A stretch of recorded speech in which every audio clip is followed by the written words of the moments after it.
No matter which direction, I was stuck. Bromo-Dragonfly trip report from Arrowhead. Posted by user, Lindsay. Published on October 11, 2009. Gender, female.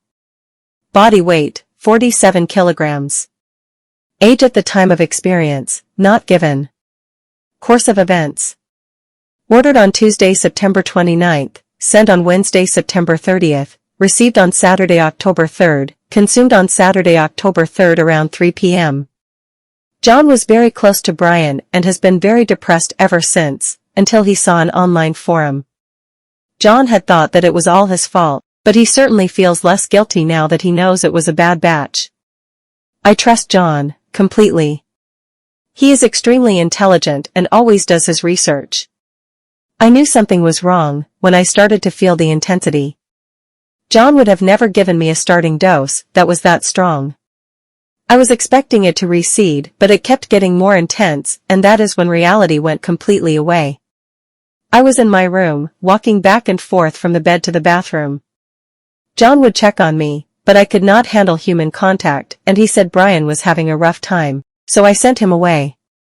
Light was way too intense for me, and so was closing my eyes. My cat scared the hell out of me. I just wanted it to be over. I almost asked to be taken to the hospital, but I figured that it was just going to pass, but it didn't.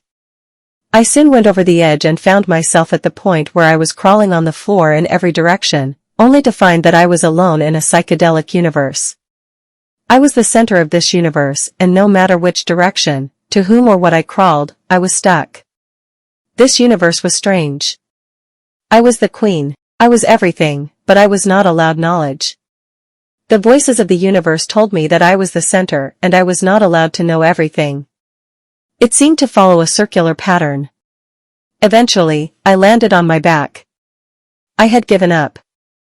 I saw visions of my boyfriend's father standing over me trying to help, but the universe made him disappear, only to be replaced by an EMT injecting me with an 4 drip. I felt that the universe was pleased by this, and all I could tell it back in repetition was, obnoxious, yet, something about it felt good and right, so the words seemed to come out of me seductively. Next thing I know, I wake up in a hospital. Completely wired up to health monitoring machines and a catheter. I was still having some visuals, but very minor. I could tell they had given me some sort of sedative, because I felt foggy. I kept falling asleep and waking up.